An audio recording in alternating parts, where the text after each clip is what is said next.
I am delighted to welcome all of you back to campus as we are about to begin a new academic year. Special welcome to our new faculty members who are starting their journey with us as part of the big family of our university. To all of you, I extend my heartfelt welcome, wishing you a thriving career at KFUPM. We are about to complete the end of the summer term by Thursday, which will mark the end of a successful academic year, where we worked and still working on several initiatives and plans towards the university ultimate objectives in academia, research, and innovation. Some of them were completed and others put into action. Also, we expect, inshallah, we will work together to generate new ideas, new initiatives to be implemented in this coming academic year and to have more achievements and successes. I am especially pleased to talk to you and inaugurate this event, the development events for the reporting period for this academic year, which I hope will be transformative and inspiring journey for all of us. As we gather today, I can feel the excitement talking to so many faculty members among the new as well as the current faculty members, that they have the enthusiasm to engage in the program events. Your presence and effective participation definitely will help in making this event successful. As well, it will serve and help you to serve as a catalyst for your professional growth and innovation. I am sure you agree that these events are so important, knowing that the field of education is dynamic and always changing. Just as as the needs of our students change, so do the methods and tools we use to teach effectively. You know that our university has always been known for academic excellence, and our commitment to the latest teaching practices remains firm. This event by the faculty development, the deanship of academic development is a clear indication, and it gives us a special opportunity to explore new teaching methods that can make our classrooms more dynamic and effective. Moreover, in today's digital age, embracing technology is not just a choice. It is a necessity.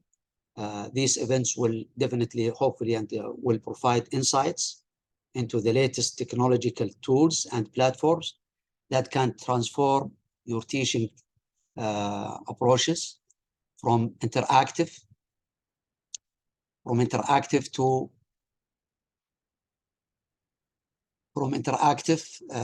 platforms. As you,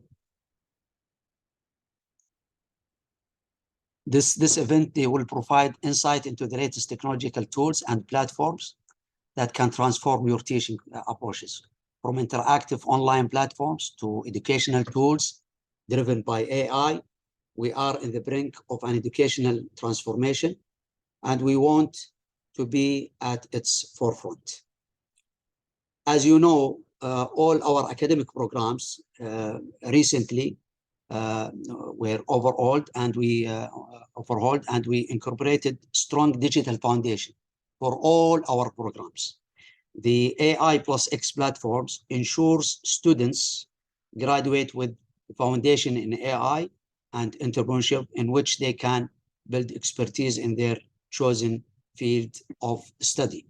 Moreover, all our programs are moving towards more interdisciplinary among the programs. Definitely, we know that the meaningful discoveries will occur at the intersection of disciplines.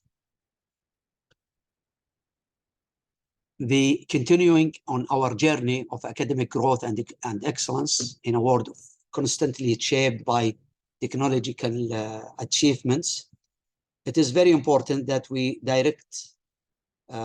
directly address the transformative potential of AI, understanding both its benefits and its challenges. Hence, the theme of this current program for the reporting period was successfully chosen to be Academia in the Era of AI, the Good, the Bad, and the Ugly. The program will involve several informative sessions covering topics related to AI in higher education, where we will know the opportunities and the strategies to enhance the teaching and the learning, and will explore different ways in which AI can change the educational landscape.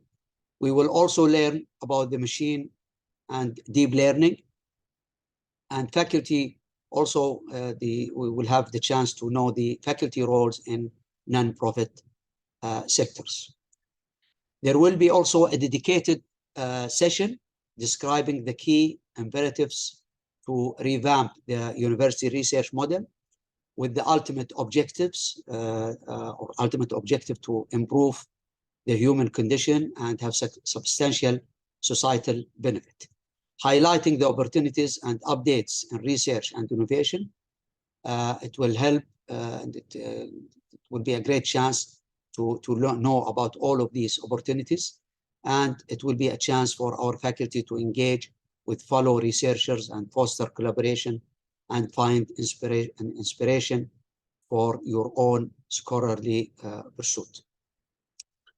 To our new faculty members, I encourage you to make the most of these amazing opportunities. These events are your gateway to becoming an integral part of our academic community. You will have a chance to learn, network, and absorb the knowledge shared by your experienced colleagues. And to our current faculty members, your guidance, insights are important. Your presence at these events will enrich the learning experience of everyone involved. In my opinion, these events are not just a platform for professional developments. They are an invitation to explore the evolution of education in AI age.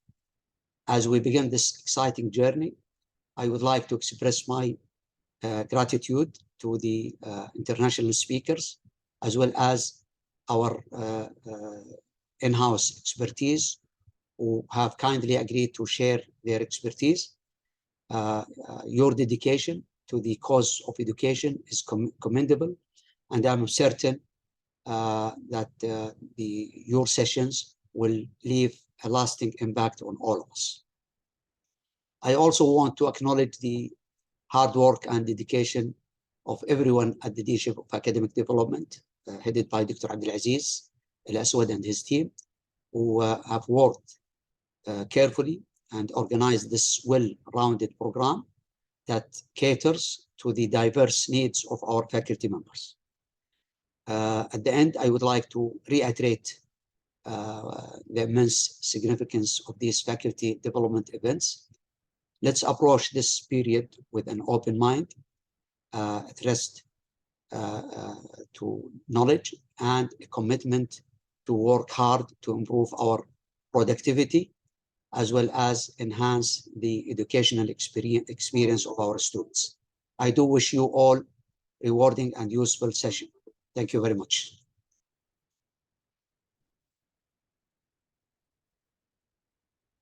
Assalamu alaikum. Thank you, Dr. Mesfer, for your inspiring talk. Good morning, colleagues. My name is Abdualziz Al-Aswad. I am the Dean of Academic Development here at KFUPM. I am delighted today to welcome you all to this year's Reporting Week activity. The Deanship of Academic Development has been working hard to design a program that addresses some of the most pressing issues facing universities and higher education institutions worldwide. Part of being a leading university requires us to be ahead of the curve. and to know what is emerging in the field of higher education. And there is no doubt that one of the most significant topics causing a stir across universities is artificial intelligence. AI is emerging as one of the most powerful agents of change in higher education, presenting the sector with extraordinary academic, ethical, and legal challenges. AI can unlock the potential of higher education, but it requires a thoughtful approach to implementation and consideration of its limitation. AI has many facets, none of which are all positive or negative, but we should realize that AI is here and its presence will only grow. For this reason, this year we have chosen to focus our activities on AI, the good, the bad, and the ugly. Inshallah, in the next 2 weeks, we will hear from worldwide leaders in academia to address various topics related to AI. Inshallah, we will dive into what it means to teach and learn in the era of generative AI, what challenges and opportunities it presents, and what implications AI may have on the future of education. One of the many informative sessions in our program will be led by Professor Rose Luckin this morning, actually in a few minutes, a distinguished expert in the field. Her talk will explore the profound ways in which AI can change the education landscapes. Another keynote talk will be given tonight, inshallah, by Dr. Stephen Wolfram, and he's known for Mathematica and Wolfram Alpha. So also I'd like to remind you to register for the other event at night. It will be at 8 p.m. We will also learn from our own KFUPM experts as they refresh us with tools and tips to better utilize Blackboard, Gradescope, and MATLAB in our instructions. We will be treated to some special sessions on designing authentic assessments, characteristics of excellent academic advisor, and the very important topic of mental health issues of students. We have an exciting 2 weeks ahead of us. We hope that you will leave the series armed with new knowledge and skills to enhance your craft and further benefit your students and the university. Dear colleagues, the future of education is here and it is powered by AI. Thank you.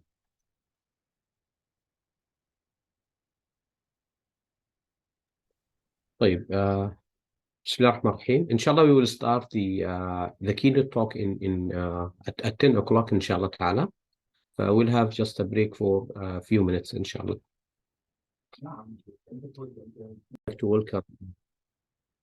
I would like to welcome you all to this keynote talk by Professor Rose Luckin, titled AI in Higher Education, Implications, Opportunities, and Strategies for Faculty and Students. We are very honored to have with us, as I said, Professor Rose Luckin in this keynote talk.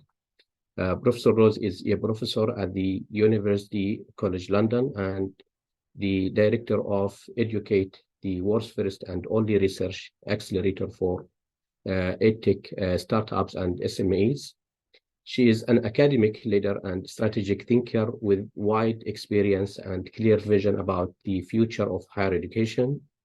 Professor Rose is internationally respected and recognized academic and a regular keynote speaker at international conferences. She is an expert witness and advisor to policy makers, governments, and industry about education, artificial intelligence, and the future of the workforce. And she is also a member of the European AI Alliance. She has held different positions, including Pro-Vice Chancellor, co-founder and director of the Human Centered Technology Research Group, and the director of undergraduate studies for science and technology at the University of Sussex.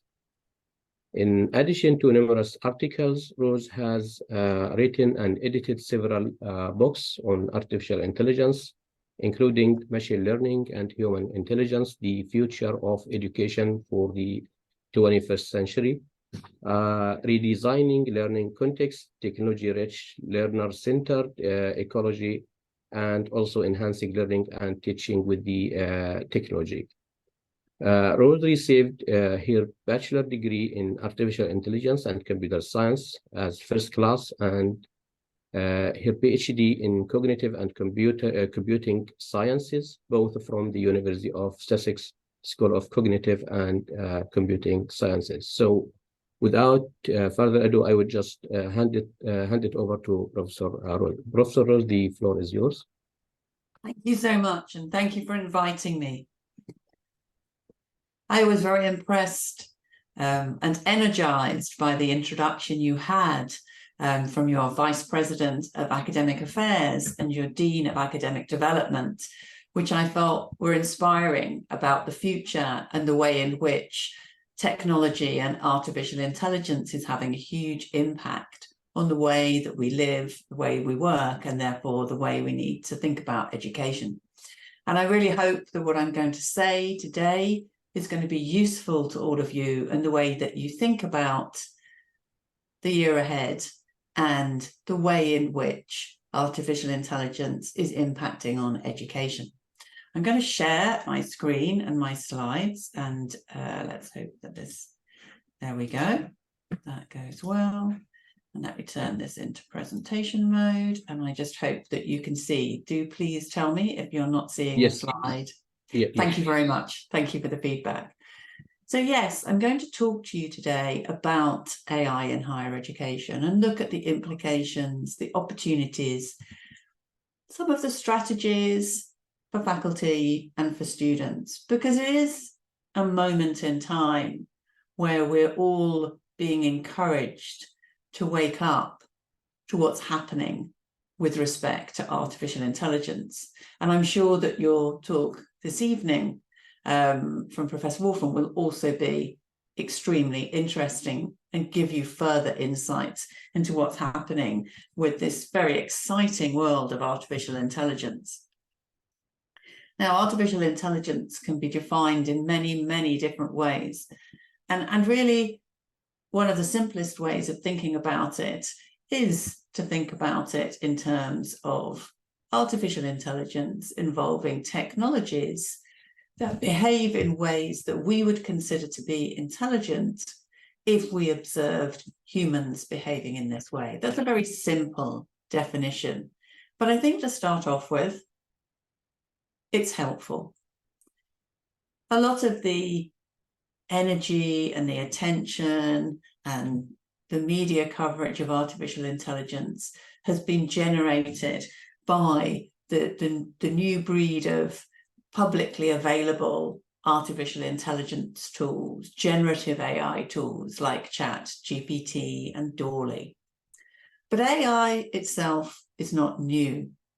And I think in order to understand AI and to think about how you wish to relate to AI, how you can use it, the opportunities that it offers you, and its implications, it's important to think about it in the broader context of the way that AI has evolved over time.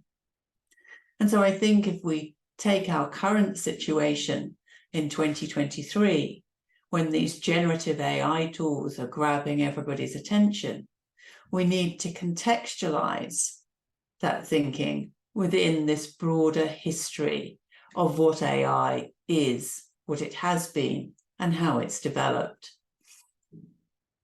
Now, we could start this story in many places, and I've chosen to start it in 1920 with the first appearance of the word robot. And of course, robots are not the same as artificial intelligence, but we often think about robots, whether those robots are in essence self-driving cars or things that help us on our production lines.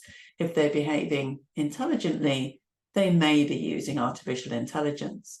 But of course, prior to that occurrence of the word robot, humans have been interested in recreating human-like images of themselves for many years in terms of automata. For example, mechanical manifestations. But the real science started in 1940 with Norbert Wiener, who introduced the field of cybernetics, which was about studying how communication happened between animals, and therefore how communication could happen between machines. A very important moment in the history of artificial intelligence was in 1950, when the famous mathematician Sir Alan Turing produced a paper called Can Machines Think? And introduced the notion of the Turing test, which is still a test that's conducted today, that's about trying to make a decision about whether or not an artificially intelligent system is intelligent enough to persuade the people who are interacting with it that it's actually human. And that test is still something that's done. There are big competitions for the Turing test today. In 1956, a group of 12 scientists met at Dartmouth College in the United States and felt that they would be able to understand, deconstruct, describe, and specify our thinking processes, all of our cognitive processes, in enough detail that they could then all be automated. That sounds really crazy now, but at the time, they really felt that they could do that, and indeed that they could make a lot of progress over a single summer. We underestimated how complex our own cognitive thinking processes are when we believed we could automate them so straightforwardly. It's important to remember when we think about our modern artificial intelligence, the tools that are coming on the market now, most of which use something called a neural network, which enables the machine to learn, that actually the first idea of a neural network was in 1957. That's a long time ago. And indeed, we had chatbots as early as 1960s. So we have ChatGPT. In 1960, we had Eliza. Eliza was nowhere near as intelligent as ChatGPT, but the idea of a chatbot existed in the 1960s. And then really from the 1960s to the millennium in 2000, a lot of work was conducted to build systems that were called expert systems, often used, for example, in medical diagnosis. And this was an era when something called good old-fashioned AI was the kind of AI that was being developed. And this was mainly based on systems of rules and required that whatever intelligent behavior the machine was going to be able to achieve, that had to be written into the program code when that machine, that software that ran that machine, was built. These systems could not learn. They had to be programmed in advance. And a lot was achieved with these systems. Another key moment was in 1997, when IBM built a computer called Deep Blue that played chess so well that it beat the then chess grandmaster, Garry Kasparov. And at that point, and I was working in a computer science and artificial intelligence department at that time and studying, we really did think that we'd made a huge leap forward. It had been possible to build a computer that played chess better than Garry Kasparov, better than the best chess player in the world. And because chess is a game that's associated with intelligent people, there were many people who felt that we had understood intelligence and that we would be able to build all sorts of intelligent machines. We would be able to build computers that were intelligent as we humans. And actually, after that, there was a bit of what we would call an AI winter, when actually we realized that it wasn't as straightforward. And things like being able to see, being able to recognize images and know what those images were was much harder than learning to play chess. So then we came into this millennium and the era of machine learning. So previously, we'd been building AI systems that had to be programmed in advance. Whatever behaviors they were going to be capable of had to be built into the computer when the computer code was written. But then, in this millennium, we have had machines that learn, built on these systems called neural networks.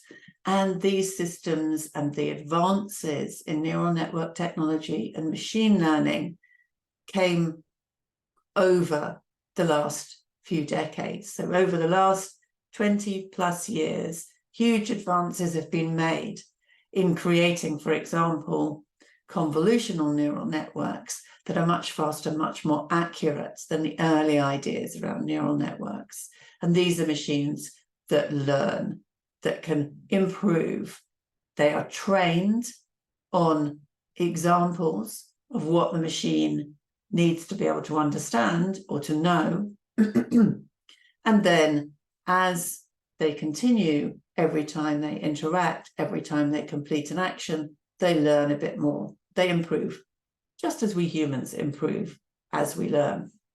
We created large data sets of images. ImageNet was created at around 2009, and that's still a system that's used for a lot of systems that do visual artificial intelligence, recognizing what an image represents, what are the items in the image, what are people doing in the image. We started to see intelligent assistants appearing, for example, on our phones. We had systems such as IBM Watson, that was a very intelligent system, a bit like a chatbot. And indeed, it won the game of Jeopardy, which was another test. Over the years of artificial intelligence, there are many examples where artificial intelligence systems have been built to beat humans at particular games, whether it's chess or Jeopardy, or in 2017, AlphaGo beating Lee Sedol, the then world champion at playing Go. So there's a long history of AI systems being built to play games in order for us to learn how to build better AI systems. And so the technologies that are grabbing the headlines at the moment, these generative AI systems like ChatGPT, like DALL-E, are not absolutely new. We've had these large language models, these generative systems, since 2018. But what is new is the fact that these systems have been made freely available to anybody with an internet connection. And that is new.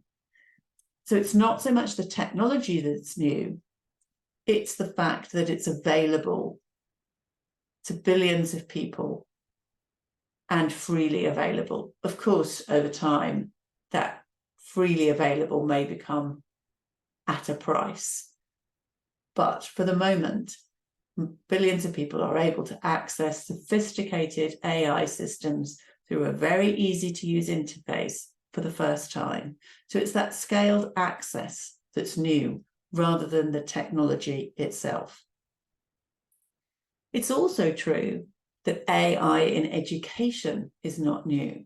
There's a long history of AI in education. Not quite as long as this history of AI, but nevertheless quite a history. We've had systems like this for many years, systems that can offer a personalized learning experience. If you look at the top left-hand corner of the screen where you can see a man in a blue t-shirt on a screen, that's an avatar for a system called N-Skills that has a conversation with a student who's learning to speak English. Anybody with a browser and an internet connection can use this system produced by a company in the United States called Alelo to have a conversation and to improve their English skills. And then if we look at the other top corner, we see something called Mathia University, which is a system built by Carnegie Learning. a company formed out of Carnegie Mellon University that's built adaptive learning systems for many years successfully. This one's for helping students understand maths. So we have a whole range of systems that are adaptive, because one of the important things that artificial intelligence offers us is the ability to build systems that can adapt to the needs of individual students. And that's very powerful. We also have systems where that adaptation is not necessarily to the student. It's not about changing the nature of the problems or the amount of support to adapt to an individual student. It's about helping teachers find the best resources for their students. So a different sort of use of adaptation. And then we have systems that are not just adaptive, that do more than use machine learning to be trained to understand and be able to interact with students in an intelligent way, but that also use data collected in real time about that student as they interact with them. So this is a system that was built at the University of Southern California. And you can see on the screen a lady sitting in a chair. Again, an avatar with whom a student at the university can interact. And this avatar is playing the role of a counselor for the student. Now, the system has been trained on data about millions of interactions counseling students previously, in order to be able to ensure that the avatar responds appropriately to the student. Additionally, you can see on the screen something that says multi-sense and an image of the student who's interacting with the counsellor. And as that student interacts, data is being collected about their facial expressions and what they're saying and how they're saying it, tone, the pace, silences. And that data is interpreted in real time to also input to the way the counsellor avatar interacts with that student. So this system is adaptive, but not just based on what has been learnt from data about previous students, but also data that's captured in the moment of the interaction about that student, about their facial expression, about what they're saying and how they're speaking. And that data is interpreted and also used to improve the way that the AI powers this on-screen counselling avatar to interact as effectively as possible with the student. And that system started in 2014. That's nearly 10 years ago.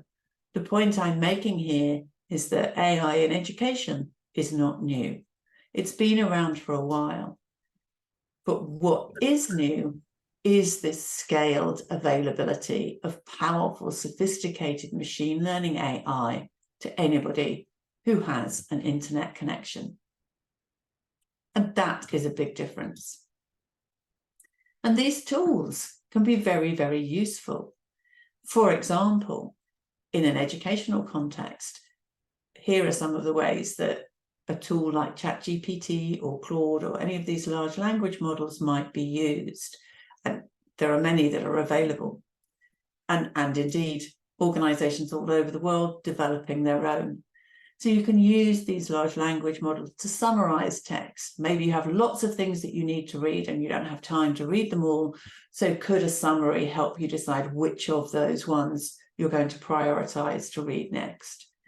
You can generate summaries according to specific requirements by making sure the question you ask the AI is more sophisticated. You can extract specific information from a text. Perhaps you want to understand something about the pedagogy, or perhaps it's an article and you want to understand about student views or parent views or employer views from this article. So you can ask for specific information to be extracted from a text. You can analyze different aspects of the text. Is the sentiment that this text is conveying positive or negative, for example?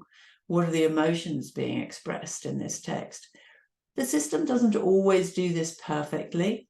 And a really important thing to remember is that these systems do make mistakes, but you can think of them as being a very, very fast assistant whose work you need to check, but whose work can save you a lot of time.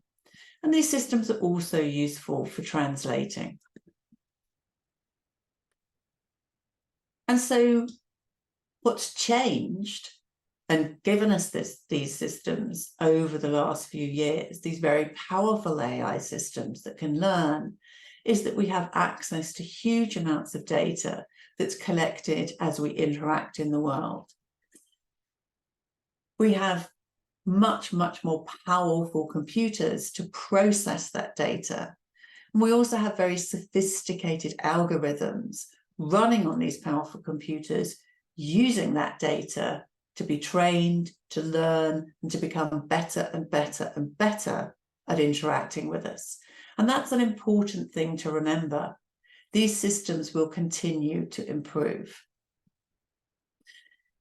They're easily available now, and they can interact in a way that feels quite human-like.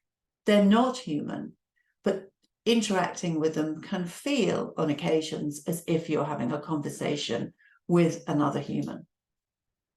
It's also important to remember that, just as I showed in that timeline, AI never stands still.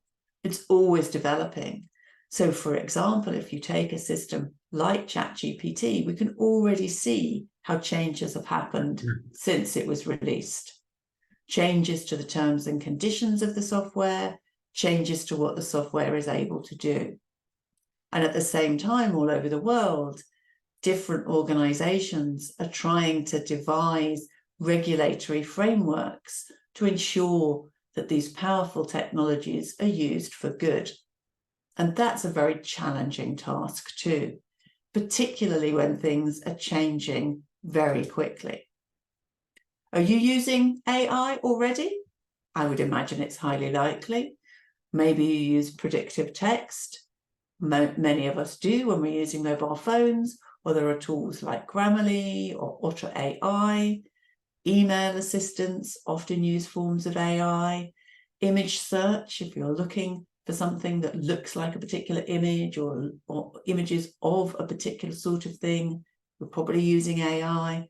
Any of the chatbots that use AI, maybe you're using one of those.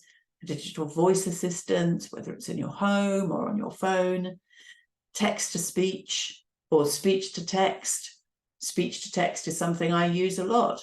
If I'm moving about and I want to make a note, I'll often talk into my phone, and I know that the phone will interpret what I'm saying into text. And yes, sometimes there are a few errors, but very few these days, and it's very useful, a form of AI. And some of those educational technology tools that I was talking about previously, of course, also use AI. Excuse me. So how can AI be used in education?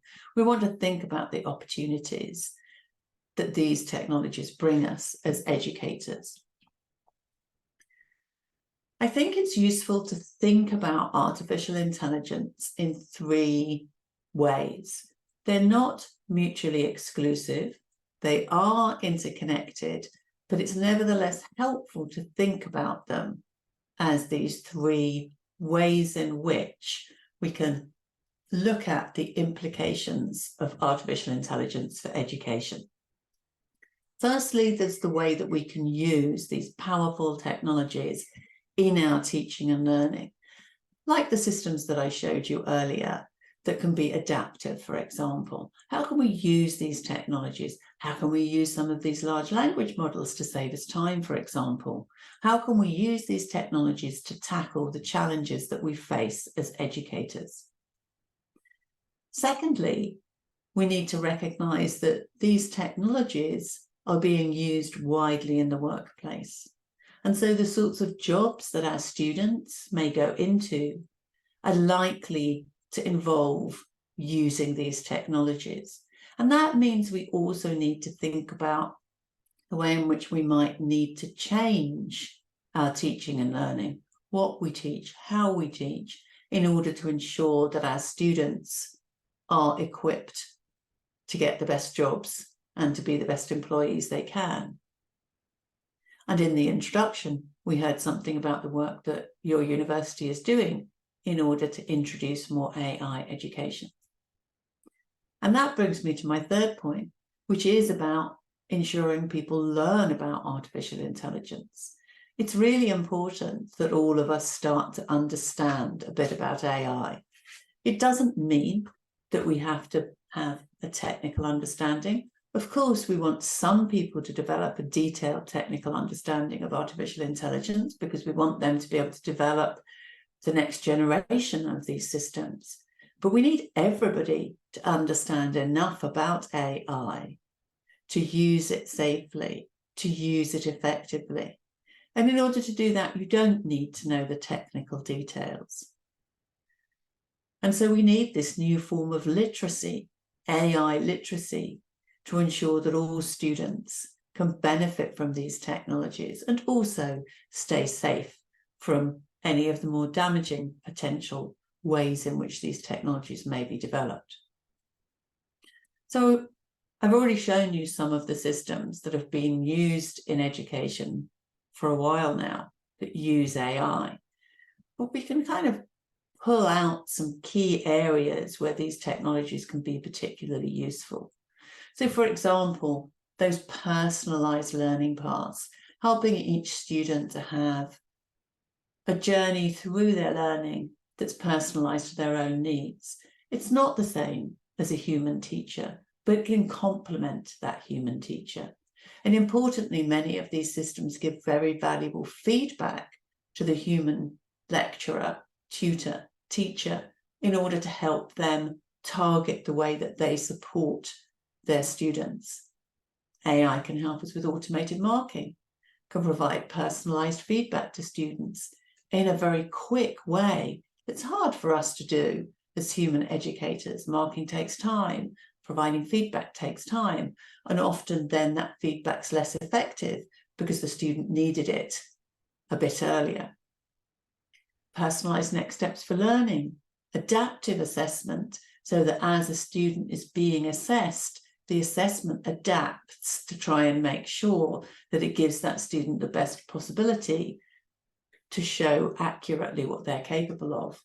Virtual classrooms, AI-powered dashboards that give us very powerful analytics about what's happening with our students. Generating content. These large language models can generate worksheets, can generate activities. Yes, they all need to be checked for accuracy, but they can save us a lot of time as educators. Virtual tutors, tutors for students who need 24/7 support. Chatbots, we've already talked a little bit about, and assistants for teachers. And as I said previously, I think that's the way to conceive AI. It's an assistant. We remain the master. The AI is our assistant, and that's how we need to think about it. And so we can use these tools in those ways to tackle a whole range of different educational challenges: student and staff well-being, digital transformation, educational inequality, student engagement, funding and research, resource pressures, time constraints. We all know the time constraints of being an educator. Access to quality education for all students, student retention and completion, which can be challenging in all of our institutions. So just to use a few examples, if we think about the time constraints that we all feel as educators, that educational content creation, lessons, module plans, resources, summaries, quizzes, revision materials can all be generated by these AI tools. Yes, we need to check them. Yes, we need to make sure the quality is good enough, but it can save us a lot of time. Those AI-powered tools that can help check our grammar, can detect spelling errors and grammar errors much, much more accurately than they could even a few years ago. Teaching assistants to give feedback, auto-generated learning paths for our students, and virtual tutors are just some of the ways in which AI can help us as educators make the most of the time we have available to us. For student engagement, that personalized learning resource creation, whether it's images, video, text, those personalized learning paths, that tutor that can be available 24/7, intelligent virtual and augmented reality, intelligent gamification, and role play tools can be very, very engaging for our students. And if we think about inequality, again, that ability of AI to help us adapt the kind of education that a student engages with to better meet their needs can help us bring about more equality in our systems, because we can help students coming with different levels of understanding and with different misconceptions and needs in lots of different ways. When we think as a university as the organization, rather than us as individual students, although of course this relates to us as faculty members too, thinking about student retention and completion, most universities have a huge opportunity to learn from the data that they already hold about their students and about the ways in which their students learn can best be supported, and therefore the best ways in which AI can help support those students. If you can use AI on the data that you have to generate these powerful analytics, then you can really start to generate intelligent insights into student behaviors and target support and education much more effectively. And that enables you to have a real evidence-led approach to whatever your policy and plans for retention and student success are. When it comes to the way in which the world is changing because of artificial intelligence, and in particular the world of work, just a reminder again, we're thinking about computers that behave in ways that are intelligent. But it's really important to recognize that the intelligence that these machines have available to them is not the same as our human intelligence. And I like to think of it in this way. Our human intelligence has powerful cognition, powerful thinking processes that help us learn and understand about the world and the way that we interact in our world. And this part of our intelligence is accessible to artificial intelligence. We can see systems being built all the time that, because they can learn much more quickly than we can gain huge amounts of information, collate that information, analyze that information, and give intelligent analysis, intelligent answers much more quickly than we can. But it's important to remember that these systems don't understand. A system like ChatGPT or any of the other large language models don't understand any of the words that they produce or the images that they produce, by which I mean they have no concept about how those words relate to the real world. The words that are produced by these large language models are produced on the basis of that technology learning from billions of examples about the way words are put together.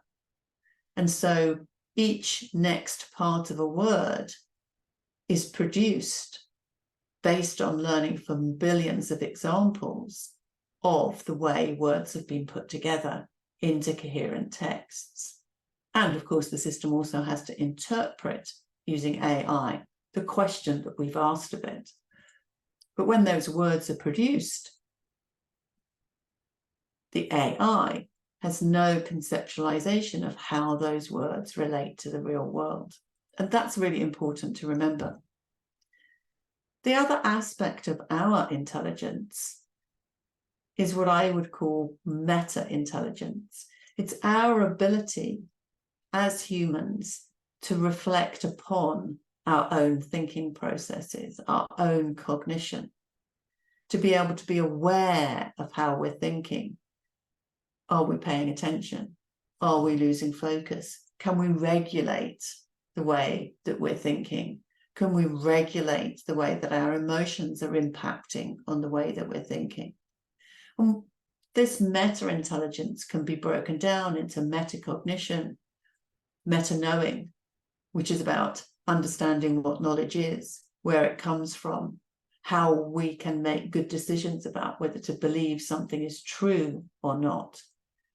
And then perceived self-efficacy, our ability to set goals, to make judgments about how likely we are to be able to achieve those goals. Who do we need to help us to achieve those goals? What do we need to learn to achieve those goals? How can we go about doing that? How close are we to achieving that goal?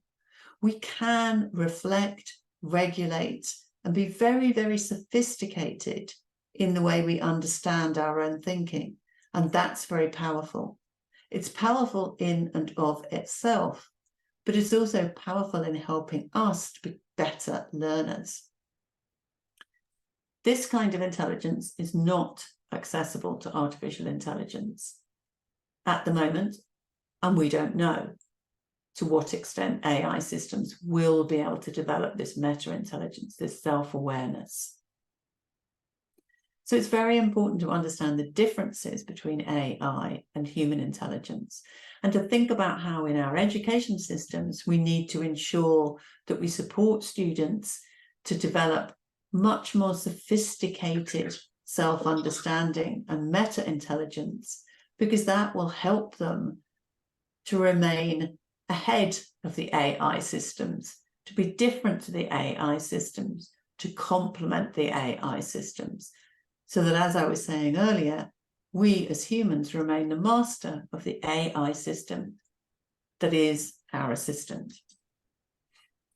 And when it comes to learning about artificial intelligence, so remember I said it's useful to look at artificial intelligence in education through three lenses: how we can use it in education to tackle the challenges that we're facing, how it's changing the nature of the world, and particularly the world of work, and therefore how we need to think about changing our education systems, think about how we can ensure students really develop those sophisticated thinking skills that they're capable of, but they won't do without support. And then the third aspect, the third lens, helping people to understand AI. And we can think about this from a point of view of training staff. Do they know what AI is? What kind of tools are available? How they could use it in their teaching, or what other role they perform within the institution? What are the risks? Awareness for students. Again, same questions. What is AI? What are the tools that you can use, and how can you use them safely and within the regulatory framework of your institution? How should you consider using these tools? What's the best way to use them? Where can they help you the most? And what will their impact be on your future as a student? And then from a policy perspective at the institutional level, what is the AI policy for the institution? How does it align with the vision and mission of the institution? How can the institution ensure equal access to these powerful tools for faculty, for students? And very importantly, always thinking about ethics whenever we're thinking about AI, whenever we're thinking about tools that use data and that process and make decisions that can impact on our students' lives, that can impact on our colleagues and our staff members' lives. We always need to think about that. But what does this all mean for higher education as a sector and more at the institutional level? Well, it seems clear that all over the world, universities are realizing that they need an AI strategy. They need strategies that will help them gain the benefits that AI can bring to improve institutional performance. They need strategies to help them deal with and adapt to these evolving technologies. They need proportionate strategy making with a focus on what can they achieve cost neutrally. What are the benefits that can be achieved that can really impact positively on the institution's vision and mission? I think it's useful to think of a strategy perhaps in 4 particular ways. Again, they're interconnected. Where's the strategy in terms of the vision and the mission of what the institution wants to achieve? What are the units within that institution where AI can perhaps be most beneficial initially and then over time? Is it in teaching and learning? Is it in the library? Is it in administration? Where is it? What's the technology that's available? What's the data that's available within the organization? How is it structured? How available is it to ensure that those AI tools in those units that you've selected can work effectively?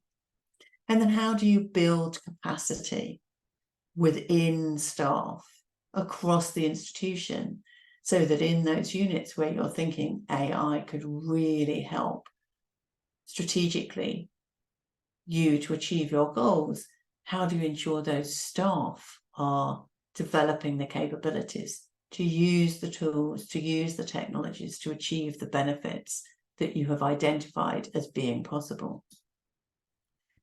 And I think universities will benefit from AI through thinking about reduction or elimination of routine tasks in operations, in education and research, wherever it is. How can you reduce those routine tasks that AI is good at and give people more time for the more sophisticated tasks that need deeper thinking?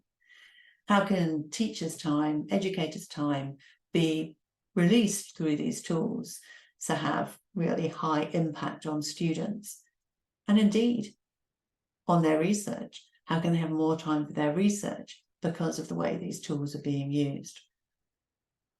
And also thinking about how tools that use AI can be used to help people working in the professional services elements of the university to focus on ever more complex issues because they've been able to delegate some of the more routine work to these AI tools. Of course, these tools need human oversight, and the right balance is important. What should we let the AI do, and what should we make sure the human always does? That's a very important part of any strategy. And just to give you an example of the way in which university data can be used to help organizations better understand student behavior and therefore feel better equipped to target the support that they offer students. This is an example of a project that we did with Arizona State University in the United States. The provost at Arizona State University had stated that he wanted to know if students at his university were learning to learn as well as learning their maths, their biology, their psychology, whatever study area was their focus. Because we know that learning to learn and being good at learning, being good at knowing how you learn best and being able to regulate your behavior so that you behave in the ways that help you learn best is very powerful. It helps students perform better on the courses that they're studying, but it also helps them be more effective in the workplace. And it means that they consider themselves to be lifelong learners, because there are a few things that we can predict with any certainty at the moment when it comes to the way these technologies are impacting on the world. But one thing we can predict with absolute certainty is that the people who do best will be the people who are good at learning, because we are all going to have to continue learning all of the time. So being good at learning is fundamentally important. And this was recognized by the provost at Arizona State University. So we looked at the data that the university had already captured about students across 2 faculties and analyzed that data using a range of artificial intelligence techniques to identify how those students were performing. Were they becoming good at learning to learn? And we were able, for example, to differentiate different profiles of students. So 3 types of students and their behaviors. And then to look at those behaviors and the patterns of behavior to be able to see, well, this group of students are being very successful. They're achieving well in their course studies. And there's also evidence that they're learning to learn. How are their behavior patterns different to the students who are not achieving so well? And are there points in time as that student is running through their course where we could intervene to try and change those behaviors so that they look more like the behaviors we're seeing in the more successful students? So being able to collect this data, structure this data according to what we understand about the cognitive processes involved with learning to learn, enables us to demonstrate the behaviors of students in a way that enables us to design the kinds of interventions that can improve those student learning behaviors so that more of those students become better at learning. They become better learners. They become better at demonstrating their performance in the subject they're studying, but they also become better prepared to continue learning throughout their lives. These are ways in which the sorts of data that universities often hold from learning management systems, from information about student submissions, maybe information about how students discuss things in discussion forums, all of this data can be pulled together, organized, analyzed in order to learn. And that can be very powerful in helping a university, whether it's at the institutional management level or for individual faculty members, make informed decisions about how best to support those students to continue performing well. So I've taken you through a range of ways of thinking about artificial intelligence with the aim of helping you to think about the opportunities, the challenges, the ways in which as individual faculty members these tools might be useful to you, but also the ways in which they're impacting on the world of work, impacting on the higher education sector as a whole.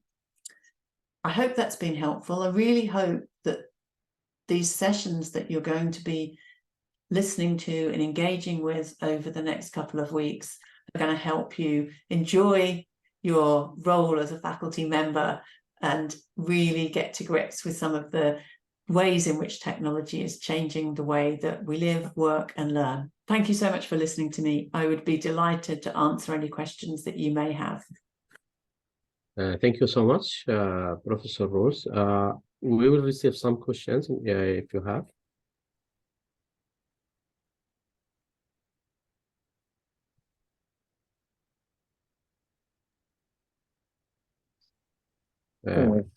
Can I have a question, please? Yes, go ahead. Go ahead, please. Thank you very much, Professor Rose. You gave very enlightened talk, and we learned a lot from your talk. And AI is a very strong tool for education. I want to ask you one question. Whenever we submit a publication, any paper to any journal, especially elsewhere, they first ask us that, did you use AI in your paper or not? If we say yes, then they consider it very bad and take it, negative.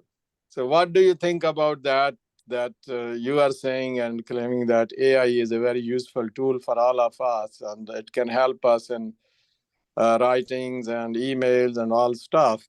But journals are discouraging us to use this at all. So what's your point on this? I think that is a really good question, and it just demonstrates how we're evolving in our relationship to these tools. I think journals are struggling to come up with the best way to regulate the use of these tools, because I think what they're trying to stop is people using these tools to write the papers.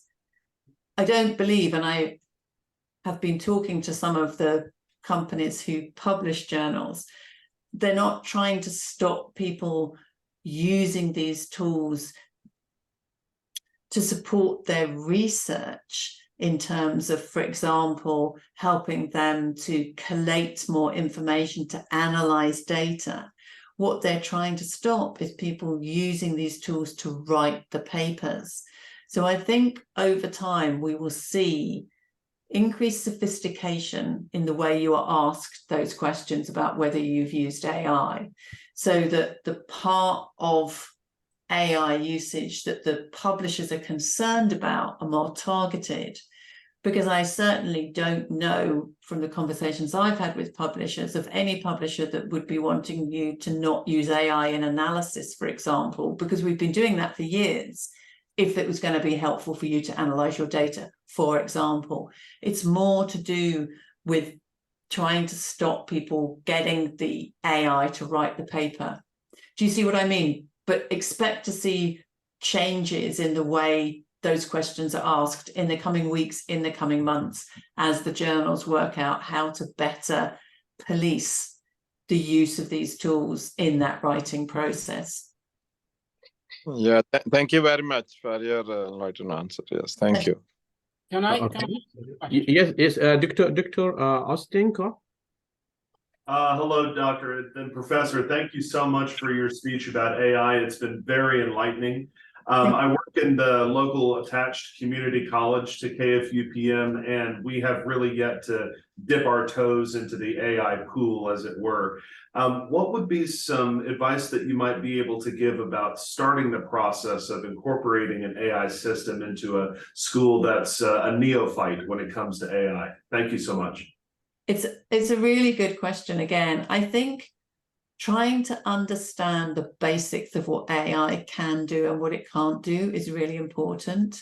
And to start from thinking about what are our biggest challenges as this institution, what are the things that are really hard for us to do, and which of these is most likely to be helped by AI. And kind of in order to answer that question, you need to know a little bit about AI, but definitely focus on key challenges for the organization and think about what aspects of AI, thinking about some of the things that I've said today, where could they help you with those particular challenges, and then work from there.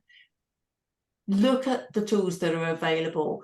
Try to get through the hype, cut through the hype. If somebody's trying to sell you an AI tool, really push them to tell you in a way that you understand how that tool is using AI and why AI is helping that tool to be more effective. Because I think there's a lot of products and services coming on the market at the moment that are riding the hype wave and are not necessarily actually even using artificial intelligence, and not always very effectively. So don't be fobbed off. What are your challenges? Where do you need help most? How can you use AI to help you with those challenges? Get a basic understanding of AI and think how the sorts of things AI can do can really help you with those challenges, and then start thinking about, well, what are the products and services out there that we can use? I hope that helps. It's very hard to answer such a big question in a short period of time, but really starting with the things that you need the help with the most is definitely the best way to start. Thank you so much, Professor. I appreciate it. Thank you. Dr. Sulaiman? Yes, thank you for the presentation. My question is regarding the ethical aspect of using AI. Students already start using AI to, answer homework questions, blah, blah, blah, blah. Now, my question specifically is, how can we as educators detect cheating? Somebody previously spoke to me about anti-AI that can be used to actually figure out if a student has cheated, for example. So what would be your recommendation, broadly speaking, in tackling the issue of cheating when it comes to students using AI to, answer exam questions, homework questions, and all that? Thank you. It's, again, a really important question. Fundamental, isn't it? Fundamental to education is how we assess what students have learned. I think there are no effective detection tools for these modern AI systems. As the detection tools improve, the AI will change. I don't think that's the way forward. We're seeing reports about how ineffective many of these so-called detection tools are. I think two things. I think longer term, we have to think about the way that we assess, bearing in mind that if a tool like a ChatGPT, like a large language model, can pass an assessment when it doesn't understand any of the words it produces, then maybe we need to rethink that assessment, because we want to test the student's understanding. But that's a long-term thing. I think in the short term, I would be transparent and say to students, right, use it. Use it. But now, because you're using this, you've got to produce something so much better.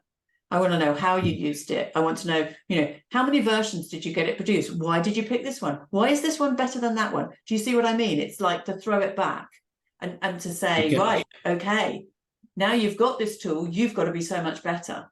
And you've got to show me how using it has made you better. Do you see what I mean? It's kind of a different way of looking at it. Okay. All right. Thank you. Pleasure. Okay, Dr. Ahmed bin Dania. Thank you very much, Professor. You mentioned in one of your slides about how the AI is, compatible to our human intelligence, but you seem to not to mention that, or it's not doing anything as far as the slide that shows, as far as metacognition is concerned. How can we, because this is really what's human and it's not in AI, what are the possibilities? Especially I'm a psychologist, so thinking in developing the skills and thinking of of our students when we talk about skills and being able to learn after they graduate, for example. Thank you. Absolutely. I think metacognition is a key future skill. And as you all, as a psychologist, understand this, I think there is so much we can do in the way that we teach that can help students build those metacognitive skills, build self-awareness, encouraging reflection, not just encouraging it, but actually talking students through reflection, asking what they've learned from reflecting, trying to help them improve those skills, help them improve their planning skills, help them improve their regulation skills. Are they learning to regulate their own learning? Are they becoming good at understanding what they do know, what they don't know? So many of us have very inaccurate understandings of what we really know and what we really don't know. So many ways that as we're interacting with students, we can help them improve those metacognitive skills. That last slide that I showed, and I don't know if I can go back to the presentation. I don't know if I can still share. Yeah, well, probably can. Yeah, this last slide here, and I'm sorry, it's terribly small, but actually this map here, this mind map looking thing, is an ontology of, a small part of an ontology of learning to learn that breaks down that concept, that cognitive behavior concept, into subcomponents and subcomponents and subcomponents. Now, when we're doing analysis, we are looking to map those subcomponents to signal in the data. But as an educator, we can also think about those subcomponents and think of how we can build those into the way that we design our education and the way we interact with students. So, really trying to get to the nitty-gritty of these complex cognitive behaviors and to design our education in a way that builds those skills and sophisticated ways of thinking is very, very powerful. And I think it's really where we need to focus our attention as educators. Thank you so much. My pleasure. It's been really lovely, and your questions have been great. Yeah, you can still, if you have any more questions, you can raise your hand. The button there, which is called reaction, you can just click on it, and there is a button there also, raise hand. Dr. Mujib, yes. Dr. Mujib, there is an interesting question, I think, from ELD. I teach essay writing in ELD, English Language Department. How can we better utilize AI to teach essay writing? I think it's an interesting question that I see repeated there. Yes. It is an interesting question. I think there's various different ways of thinking about AI in essay writing. So if students are finding it difficult to get started, you can certainly use AI tools to help them generate some initial thoughts. And that can help give them a structure for an essay, for example. You could use AI to help them critique their writing, to support them as they're writing. You could use AI to help them improve specifically targeting grammar or spelling or the expression of ideas.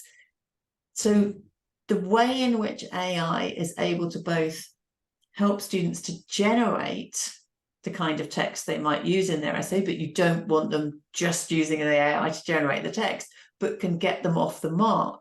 But then the way in these tools that can help them analyze the quality of the essay that they're writing and give them personalized feedback to keep self-improving, really helpful, whether it's at the kind of more operational level of the grammar and the spelling and the structure, or whether it's at the more sophisticated level of, is this student including enough information? Have they done enough analysis? Is the level of knowledge that they're demonstrating high enough? We can use these tools in lots of different ways to help that essay improvement. But I'd always say there's still a role for a human in that. And maybe we're looking at a way in which we as the human become much more the mentor, helping the student understand how to use these AI tools most effectively, because when they get into the world of work, that's exactly what they're going to be needing to do. So it's kind of like, how can you write an even better essay because you now have this assistant who can help you in lots of different ways? I think it's an area where there's a lot of interesting work to be done.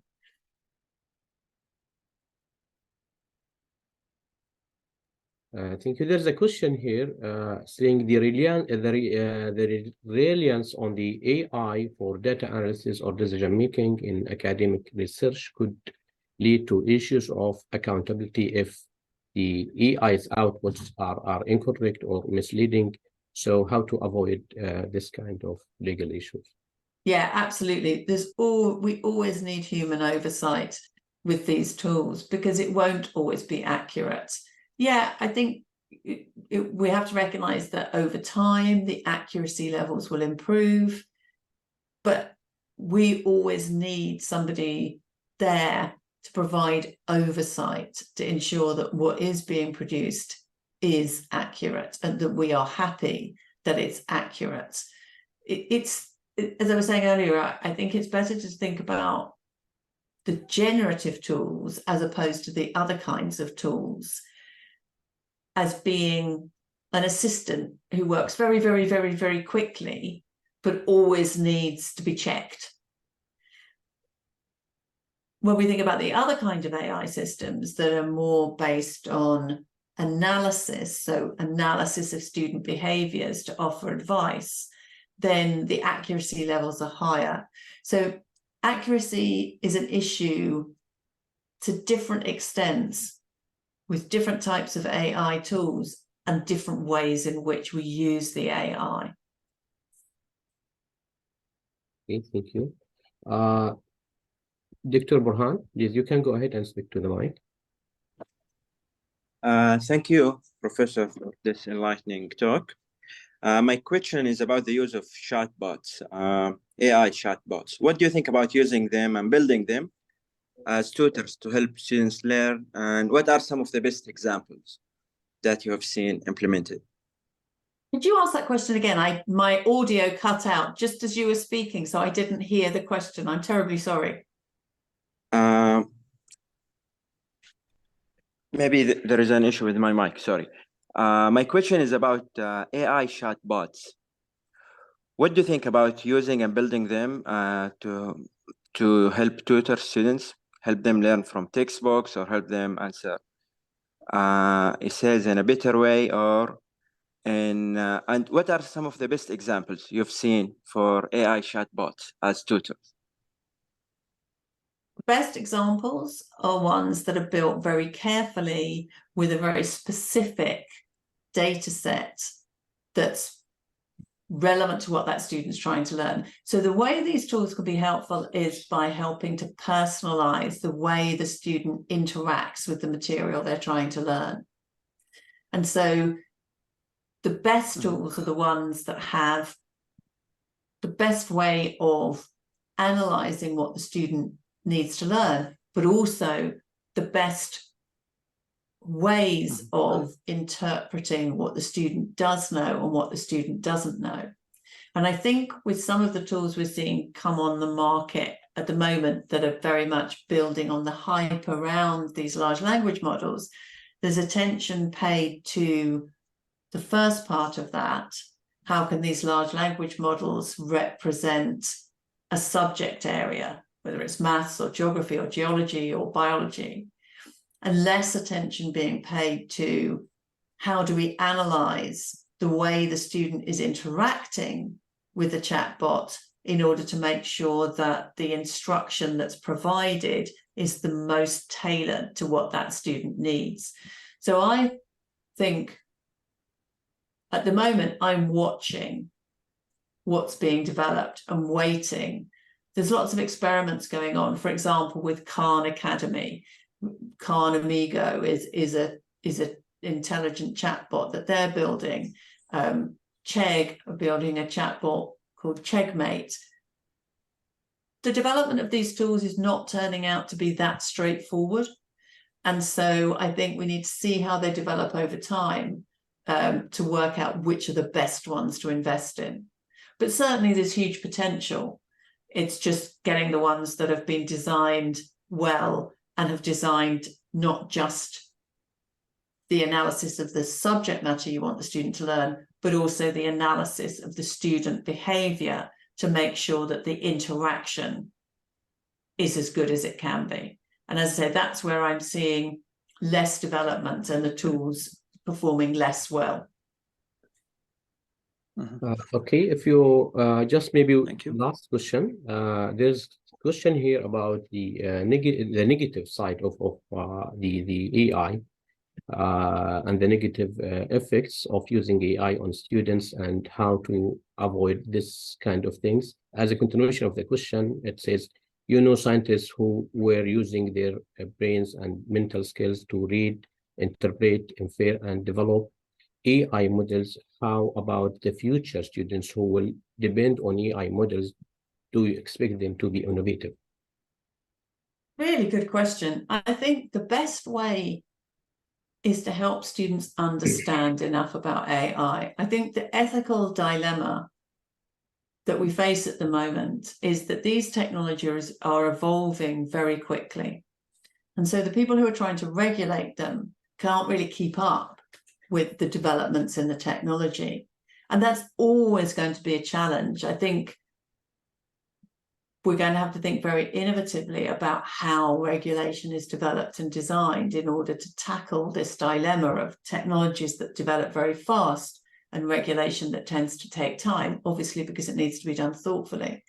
And therefore, we're always going to need to also educate students, educate staff, educate everybody, but your question was about students, educate students about these technologies so that they know how to keep themselves safe, as well as having good regulation. So I think that's a really important part, is to think about how we help students understand these technologies in a way that helps them to keep safe. And in doing that, we need to think about the way these technologies use data, the extent to which they keep that data secure, who has access to that data. These are important questions. How is that data processed? How are the algorithms that process that data well designed? Is there a risk that they might be biased, for example, because they've been trained on data that's not representative of the students that we want the tool to be used with, and also thinking about the imperative of the AI. Why is AI being used? This is an area that sometimes gets overlooked. We can collect the same data and use the same algorithms, but for very different purposes. And so we also need to think of the purpose of the AI. And is that purpose ethical? Are we designing a system that's there to help a student who's struggling, or are we designing a system that is there to penalize students because they're struggling? Do you see what I mean? So there's different aspects of the AI that are part of that ethical dilemma. But one thing's for sure, we need people to understand more about AI in order to complement the safety that can be provided through regulation. Okay, thank you very much, Professor Rose. Thank you very much for everyone for joining us today, and we hope also to see you in the other events today and in the rest of the reporting periods, inshallah. Thank you so much. Thank you. It was a pleasure, and thank you for the questions. Thank you so much. Have a wonderful time. Bye. You too. Bye-bye. Thank you, Mr. Sanallah. So we can close the meeting now.